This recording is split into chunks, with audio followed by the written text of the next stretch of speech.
Hey, Grease, one said in an over-friendly voice. We're going to do you a favor, Greaser. We're going to cut all that long, greasy hair off. He had on a Madras shirt. I can still see it. Blue Madras. One of them laughed, then cussed me out in a low voice. I couldn't think of anything to say. There just isn't a whole lot you can say while waiting to get mugged, so I kept my mouth shut. Need a haircut, Greaser? The medium-sized blonde pulled a knife out of his back pocket and flipped the blade open. I finally thought of something to say. No, I was backing up away from that knife. Of course I backed right into one of them. They had me down in a second. They had my arms and legs pinned down, and one of them was sitting on my chest with his knees on my elbows. And if you don't think that hurts, you're crazy. I could smell English leather, shaving lotion, and stale tobacco, and I wondered foolishly if I could suffocate before they did anything. I was scared so bad I was wishing I would. I fought to get loose and almost did for a second, then they tightened up on me and the one on my chest slugged me a couple of times. So I lay still, swearing at them between gasps. A blade was held against my throat. How'd you like that haircut to begin just below the chin? It occurred to me then that they could kill me. I went wild. I started screaming for soda, dairy, anyone. Someone put his hand over my mouth and I bit it as hard as I could, tasting the blood running through my teeth. I heard a muttered curse and got slugged again, and they were stuffing a handkerchief in my mouth. One of them kept saying, "Shut up, for Pete's sake, shut him up." Then there were shouts and the pounding of feet, and the socks jumped up and left me lying there, gasping. I lay there and wondered what in the world was happening. People were jumping over me and running by me, and I was too dazed to figure it out. Then someone had me under the armpits and was hauling me to my feet. It was Derry. "Are you all right, pony boy?" He was shaking me, and I wish he'd stop. I was dizzy enough anyway. I could tell it was Derry, though, partly because of his voice and partly because Derry's always rough with me, without meaning to be. "I'm okay. Quit shaking me, Derry. I'm okay." He stopped instantly. "I'm sorry." He wasn't really. Derry isn't ever sorry for anything he does. It seems funny to me that he should look just exactly like my father and act exactly the opposite from him. My father was only 40 when he died, and he looked 25, and a lot of people thought Derry and Dad were brothers instead of father and son. But they only looked alike. My father was never rough with anyone without meaning to be. Derry is 6'2" and broad-shouldered and muscular. He has dark brown hair that kicks out in front of a slight cowlick in the back, just like Dad's. But Derry's eyes are his own. He's got eyes that are like two pieces of pale blue-green ice. They've got a determined set to them, like the rest of them. He looks older than 20, tough, cool, and smart. He would be real handsome if his eyes weren't so cold. He doesn't understand anything that's not plain hard facts, but he uses his head.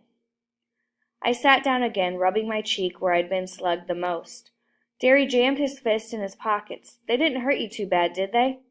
"They did. I was smarting and aching, and my chest was sore, and I was so nervous my hands were shaking, and I wanted to start bawling. But you just don't say that to Derry." "I'm okay." Soda Pop came loping back, but by then I had figured all the noise I had heard was the gang coming to rescue me. He dropped down beside me, examining my head. "You got cut up a little, huh, pony boy?" I only looked at him blankly. "I did?" He pulled out a handkerchief, wet the end of it by his tongue, and pressed it gently against the side of my head. "You're bleeding like a stuck pig." "I am? Look!" He showed me the handkerchief, reddened as if by magic. "Did they pull a blade on you?" I remembered the voice. "Need a haircut, Greaser?" The blade must have slipped while he was trying to shut me up. "Yeah." Soda's handsomer than anyone else I know, not like Derry. Soda's movie star kind of handsome, the kind that people stop on the street to watch go by.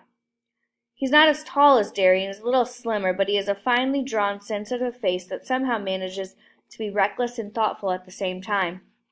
He's got dark gold hair that he combs back long and silky and straight, and in the summer the sun bleaches it to a shining wheat gold. His eyes are dark brown, lively, dancing, recklessly laughing, eyes that can be gentle and sympathetic one moment and blazing with anger the next. He has Dad's eyes, but Soda is one of a kind. He can get drunk in a drag race or dancing without ever getting near alcohol. In our neighborhood, it's rare to find a kid who doesn't drink once in a while. But Soda never touches a drop. He doesn't need to. He gets drunk on just plain living, and he understands everybody. He looked at me more closely. I looked away hurriedly because, if you want to know the truth, I was starting to bawl. I knew I was as white as I felt, and I was shaking like a leaf. Soda put his hand on my shoulder. Easy, pony boy, they ain't gonna hurt you no more. I know, I said, but the ground began to blur, and I felt hot tears running down my cheeks. I brushed them away impatiently. I'm just a little spooked, that's all. I drew a quivering breath and quit crying. You just don't cry in front of Derry, not unless you're hurt like Johnny had been that day we found him in the vacant lot. Compared to Johnny, I wasn't hurt at all. Soda rubbed my hair. You're an okay kid, Pony. I had to grin at him. Soda can make you grin no matter what. I guess it's because he's always grinning so much himself. You're crazy, Soda, out of your mind. Derry looked as if he'd like to knock our heads together. You're both nuts.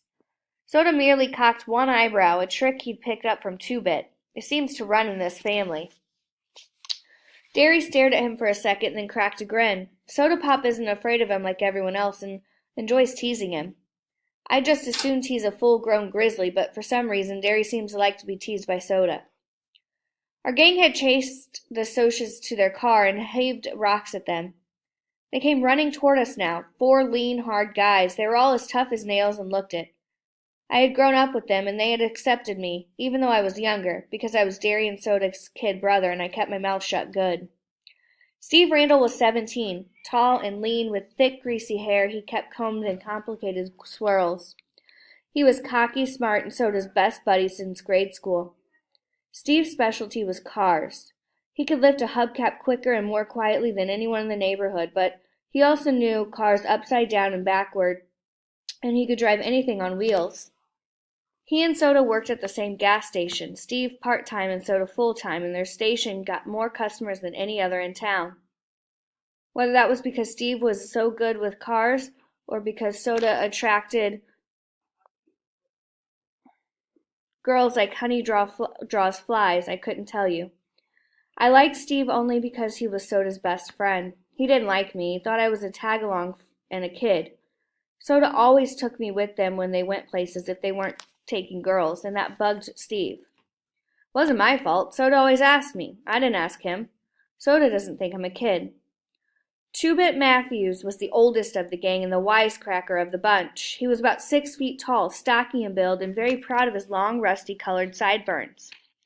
He had gray eyes and a wide grin, and he couldn't stop making funny remarks to save his life. You couldn't shut up that guy. He always had to get his 2 bits worth in, hence his name. Even his teachers forgot his real name was Keith, and we hardly remembered he had one. Life was one big joke to 2-Bit. He was famous for shoplifting and his black-handled switchblade, which he couldn't have acquired without his first talent. And he was always smarting off to the cops. He really couldn't help it. Everything he said was so irresistibly funny that he had to just let the police in on it to brighten up their dull lives. That's the way he explained it to me. He liked fights, blondes, and for some unfathomable reason, school. He was still a junior at 18 and a half, and he never learned anything. He just went for kicks. I liked him real well because he kept us laughing at ourselves as well as at other things. He reminded me of Will Rogers. Maybe it was the grin. If I had to pick the real character of the gang, it would be Dallas Winston, Dally. I used to like to draw his picture when he was in a dangerous mood, for then I could get his personality down in a few lines.